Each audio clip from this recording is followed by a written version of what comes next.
Cheryl Bozarth Soll. Cheryl is with Nature Alberta.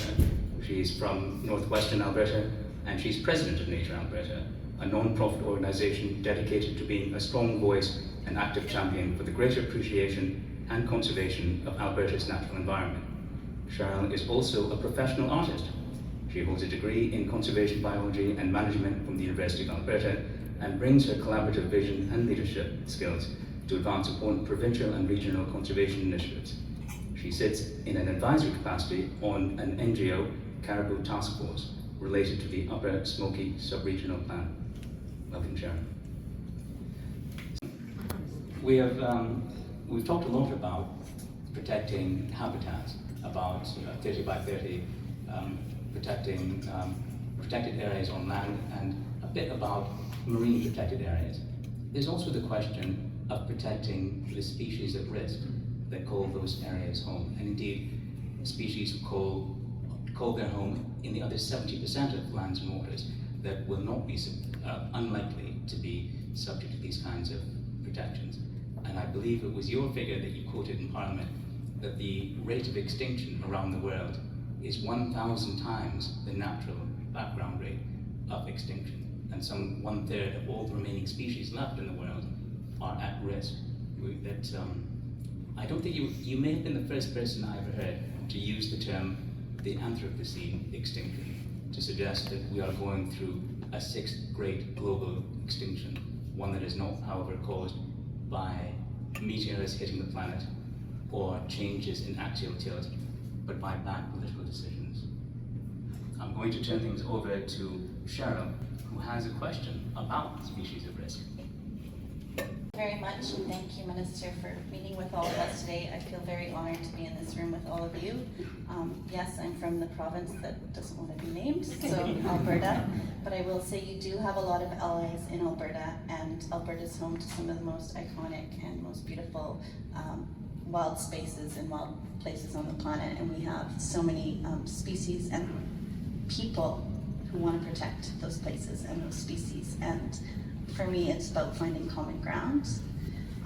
I've learned a lot from this week today feels like a week, sorry, from today, about finding common ground. And so my question to you, and I'm going to kind of circle back to try and wrap my head around your new ministry and make a connection to your previous experience. And being last, I may be repeating some talking points, but wildlife and wilderness are fundamental parts of Canada's national identity. Our deep connection to the land and its iconic species have shaped our cultural heritage since time immemorial. Keystone species such as caribou, bison, and polar bears hold outsized importance, particularly with Indigenous peoples' history, culture, or food security. In a survey shared by Nature Canada, 89% identified nature as a key element of what it means to be Canadian, ranking it higher, I'm sorry, I'm repeating this, than hockey, Medicare, our flag, and may I add, even the Blue Jays, except for David Wallace. We honor the caribou on our quarter, but consistently disregard and diminish its habitat protection by handing it over to ever-increasing, ever-favored industrial development. Within Alberta, declining populations of woodland caribou, sage-grouse, and bull trout reflect what happens when industrial expansion never stops, habitats get destroyed, and with them, a part of our Canadian identity.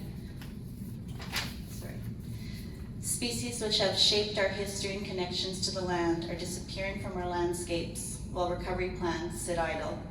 This is a situation mirrored for countless species across the country from coast to coast to coast. Minister Guilbeault, as someone who served as both the Minister of Environment and Climate Change Canada and as the Minister responsible for Canadian identity, culture, official languages, parks, and the other things you mentioned.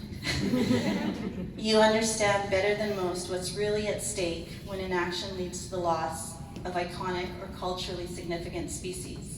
Your experience in developing the 2030 Nature Strategy and challenges and opportunities in both your previous and current roles give you a very unique perspective on the complex realities of recovering species at risk and protection of culturally significant species. But this endeavor like you mentioned, cannot be the responsibility of one ministry or one jurisdiction alone. Addressing the biodiversity crisis will take true political courage and cooperation. Economic development and our commitments to protecting nature must be reconciled at the leadership level, and yet oftentimes they are not. So my question to you, Minister, is how can the federal leadership ensure that economic development does not supersede the protection of our cultural or natural heritage, but instead uses the tools such as the Species at Risk Act, which is the law, or Indigenous conservation and programs to uphold commitments to the nature strategy, prevent the loss of Canadian biodiversity, and with it, a piece of our Canadian identity? Complex question. So obviously, SARA is an incredibly important and key part of the tools that we have in terms of recovery and conservation. It is a powerful tool. It is also a difficult tool to use. I myself, 6 days after being nominated Environment Minister, I used an emergency order for the Western Chorus frog in Quebec. I did it for caribou as well. It's a challenging tool because it's like a nuclear bomb.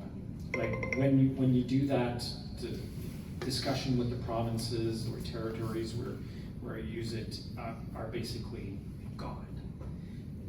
So, although in theory the Environment Minister could do emergency orders every day of the week, the political reality is that it is more complex than that, and it is used in instances where it is felt that nothing else can work, but that's not enough, and that's not good enough. You were talking about recovery. Clearly, the recovery strategy that we have for species at risk isn't working. We need to do better. As part of that, I think maybe one of the things we need to do, and may require legislative changes, or maybe not, but instead of looking at species, we need to be looking at ecosystems. And instead of trying to protect one species at a time, maybe what we do is we protect an entire ecosystem or parts of an ecosystem. So how does that mesh with our industrial strategy? I think the PFP is an interesting example of that. And I'll take the example of Northwest Territories. Like, it's 1 million square kilometer of protected lands. It's 4 times the size of the United Kingdom, where the territorial government, 23 nations, the federal governments, plus some philanthropic funders decided to put resources to say, okay, well, there will be some development in parts of it, and this is how we'll do it. And in parts of it, there'll be no development. But we start looking at how do we map out Canada and say, can't go there. Like, yes, maybe there's critical minerals, but for cultural reasons or for environmental, ecological reasons, we can't go there. But we can go here for critical mines or whatever. And I think we need to do more of that. Because it can't just be species at risk versus development. I think if we continue on that road, clearly it's not working. So we need to find ways to shift gear and to look at different ways of, perhaps with the tools that we have, but to do things differently. Thank you. I appreciate your answer and the insights you've shared. Being from Alberta, there's a lot of challenges there, and there's a lot of development that's being encouraged in areas where these species exist, and I very much appreciate the idea of, like, if we can set aside and protect big swaths of land, maybe with multiple uses still in them, but really allowing those species to sort of take care of themselves. They will thrive if we can create those spaces. So as a follow-up, do you have any recommendations, and you alluded to this a little bit in your introduction, how can we help you, how can we help you help us to help you again? I'm just kidding. What can we do to help you? Like, there's things I know the federal government, I really hope will step in and do for all of us and all of our organizations, and they'll prioritize the work that these organizations do and what we stand for. But do you see there like a path forward for us to do more? And I spoke about Sarah. You should know that Minister Guilbeault, the Environment and Climate Change Minister, will be the minister responsible for Sarah. So my role is really like conservation and 30 by 30 and the implementation of the Community Montreal Biodiversity Agreement. That being said, I mean, it is clear that in certain jurisdictions in Canada, we can have partnerships and we can work with them and sign bilateral agreement on nature and on the implementation of the KMGBF. There are other jurisdictions where it's not something that's really possible right now. They won't even talk to me. They'll talk to you. They'll talk to many people in this room, and maybe, you know, we fund you so you can do things. And that's, you know, unfortunately, I think that it's a very utopic, how do you say that in English? Utopian to think that all jurisdictions in Canada were willing to sit at the table with the federal government and Indigenous nations, say, let's do a nature agreement. It's not happening. But I think in those instances, you can be partners. Many of you can be partners to do things we can't do in those jurisdictions. And maybe, you know, politicians come and go. And it will be possible one day in some places where it's not possible today to have these agreements and to have everybody.